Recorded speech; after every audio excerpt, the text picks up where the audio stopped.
guesses. What do you think? Do you think he's a scavenger or a hunter?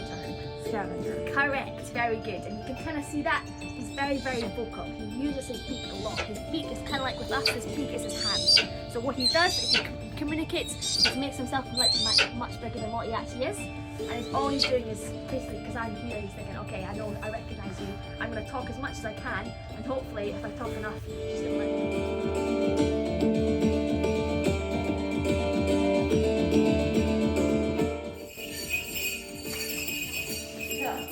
let me. So this is Porter, and he was born in 2019. So usually he's actually quite a young bird. What you notice, he's kind of different in the fact that he's got kind of a grey face. So similar to dogs, after a while they get a sort of grey feathers, but it doesn't mean anything. He's still pretty young. So I'll show you how you're going to carry him. Obviously these guys here, they hunt in things like trees and stuff, obviously in the wild. So what we want to do is make our arm like that branch. So obviously same again with that hierarchy with the females and the males, all that kind of stuff. They want to be nice and high, because when they're low, that's where danger is, that's where predators can come. So if we keep our hand nice and high, they're nice and comfortable. Does that make sense?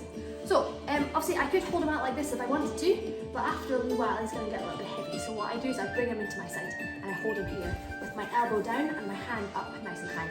Simply because he wants to sit here. If I put my hand low, he wants to climb up my shoulder. Does that make sense? So if I keep my hand in the same position, he's nice and comfy. A couple of questions we get every time is, are they going to bite me or pet me? And can I pet them? Okay?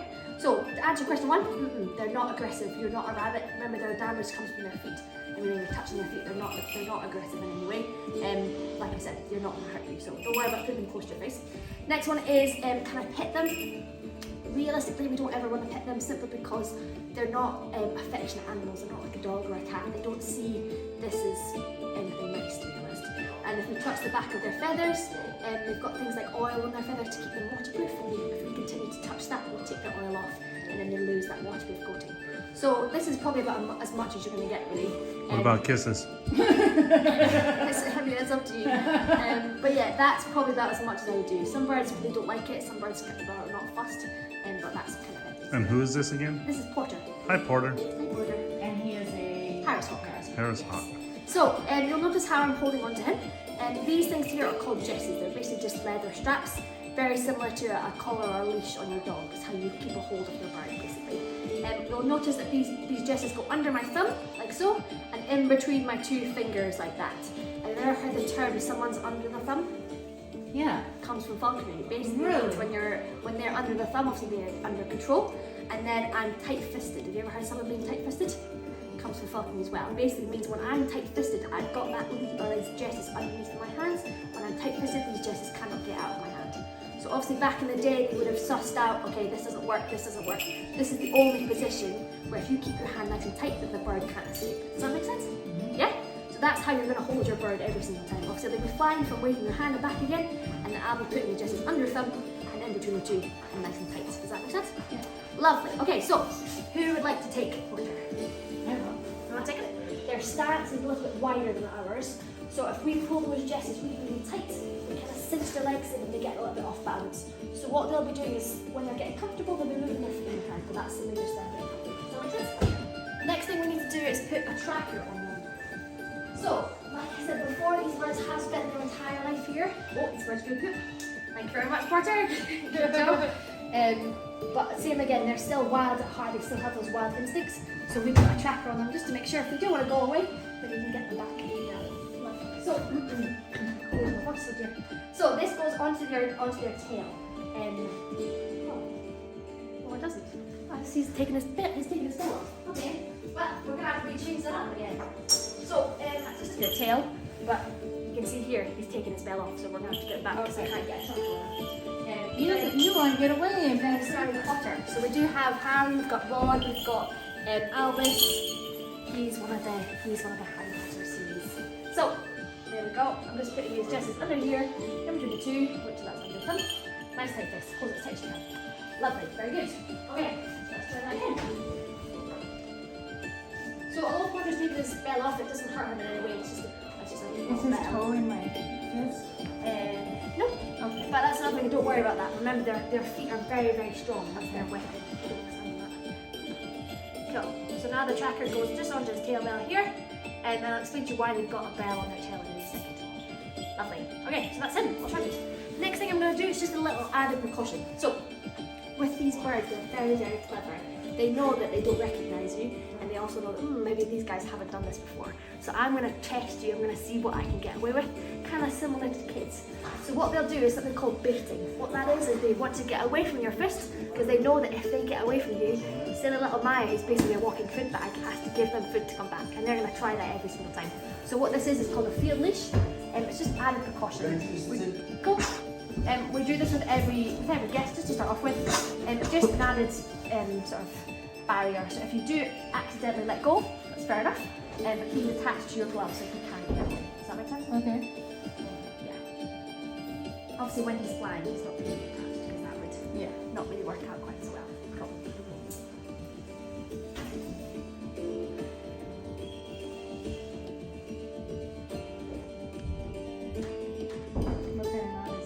It's called a Falconry knot. So basically it's like a releasable, so I can just pull that and then he's gone. Basically. Very good. Lovely. Okay. So I think what we'll do is we'll kind of pass you to you the entire time, so don't worry about that. Wonderful. So if you head down to the path, and I'll be with you. Very good. Excellent. Very good. So the next stage of with your bird, obviously you've done some manning, he's sitting on your fist quite happy, he's quite nice and sleep. Next thing we need to do is get him to do a bit of exercise. Obviously we want these birds to be nice and healthy, so that means the more exercise we get, the more muscle they build, the bigger they are and the more chance they have of catching larger prey. So what we're going to do is perch work. What that is, it sounds really, really funny, but you're going to throw your bird, okay? How that's going to work is obviously you're going to hold him to your left hand side, you're going to throw him up in the air, and then when he gets obviously to high point, you're actually going to let go of the distance, otherwise he's not going to get out, and then you're going to go to the perch and come back to your fist. Does that make sense? Lovely. When you're also letting him go, you're going to do a sort of semicircle towards me, so your fist is facing my hand. And the reason being, your hand is this way, the birds are not used to coming to your hand that way, they're only used to coming to your hand this way, because that's how you can act. So basically, you just, it's like a one swift movement, up and down, like that. Okay? So you just pass your hand towards me, I'm going to put your foot on, and that's it. Make sense? Lovely. Good job. So the reason why we ask you to throw them up in the air is simply because you're giving them a bit more extra help. If you throw them down really low, they have to work to get up high. If you throw them high, they just have to stoop down really easy, nice and simple. Does that make sense? Wonderful. So if you take your hand to your left hand side, big throw. Don't worry about pushing them high. Lovely. Very good. Come over to me. As he comes. Very good. Lovely. So you'll notice, that's it. You'll notice here he's closed his fist. Yeah? So what happens is a natural reaction. All the birds have it. If anything touches the bottom of their palm, basically, it's like a reaction. It automatically closes, and that's just a way of them maybe almost trying to get a better grip of their prey. So he's not necessarily realised he's done it, but his feet have done it quicker than he's basically thought about. And like I said before, with the eagle, it takes a couple of seconds to release because it's like a natural reaction to close. Does that make sense? Yeah. Lovely. Okay, so we're going to swap over. Okay. So you're going to throw him, and then you're going to get him to come back to your fist. Does that make sense? It does. Yeah? Okay. So you want to do the same thing again? Oh, she's got her foot out. She's going to. When you're ready, big throw into the air. And let go. Lovely. Very good. Okay, come towards me again.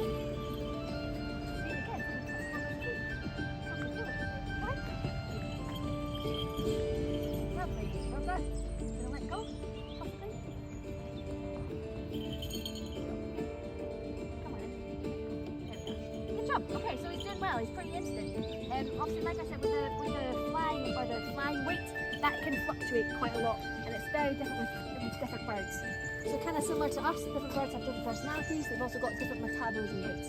So one bird will be happy to fly even if they're overweight. Some birds even have a quarter of an ounce over and they're not happy. They don't want to do it. So he's very, very different. He's quick. That means that he's at a really good point. If he was really slow, you're kind of thinking, oh, okay, maybe he needs to come down a little bit more so he has that desire. Does that make sense? Yeah. Lovely. Okay, so you've done both very, very well. I'm very impressed. What we're going to do now is something called following on. So obviously the end goal for us is to get that bird to catch us with rabbit for our dinner because that's what we need to survive basically. If we do perch work all the time, he's going to get exercise, which is good, but we have to feed him constantly. We have to come back for food every single time, and every time he flies, he gets a little bit more food, which means he's getting a little bit less drive to fly. So what we need to do is still harness that exercise, but without having to constantly feed him every time. Does that make sense? So what we're going to do is we're going to go over here past the cars, we're going to send him up into the tree, and then what we're going to do is basically take our hawk for a walk. So he's getting exercise, he wants to be with us because he's a pack animal. He thinks that if he's too far away from us, that he's going to lose out on that chance of getting a kill, because if we make all the noise, and if something like a mouse or a rabbit or something can come out, if he's too far away, he's going to miss that chance. So he's going to follow us. Does that make sense? Wonderful. Okay, so follow me. Come on. Lots of loud noises. Come on, head.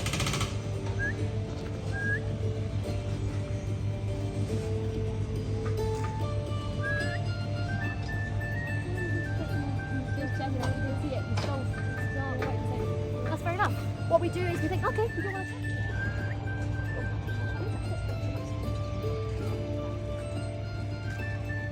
Lovely.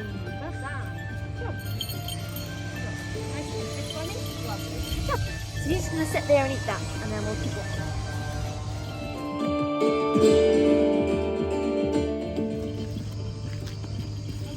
So, what you're going to do now, just wait till he's nice and settled. Lovely. Sit. Let him settle down.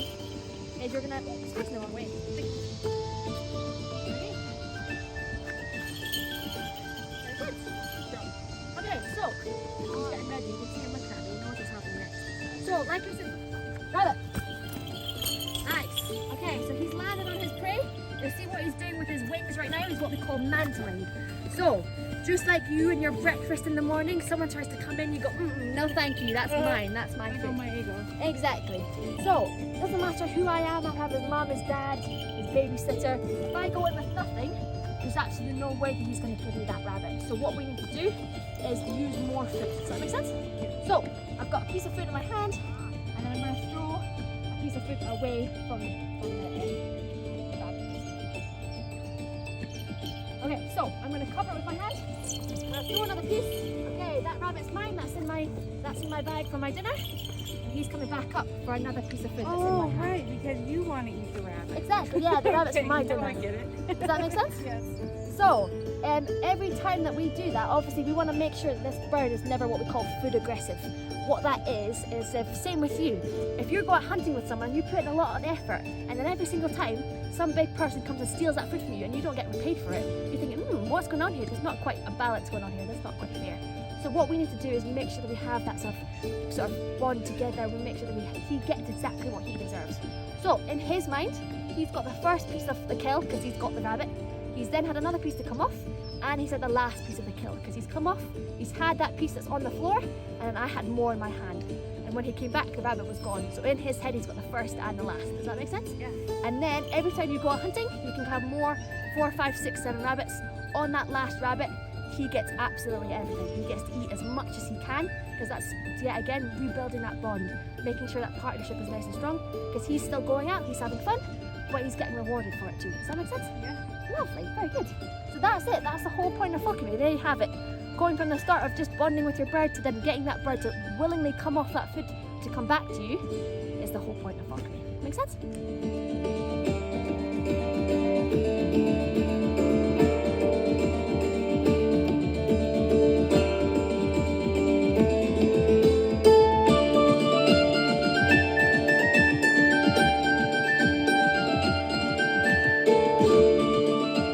Action. Hi everybody, my name's Maya. I work here at Gleneagles at the Falconry School. So what I do is I take guests out for activities like falconry, ferret lessons, gun dog lessons, junior off-roads and larger off-roads too. So that's my job. See you later.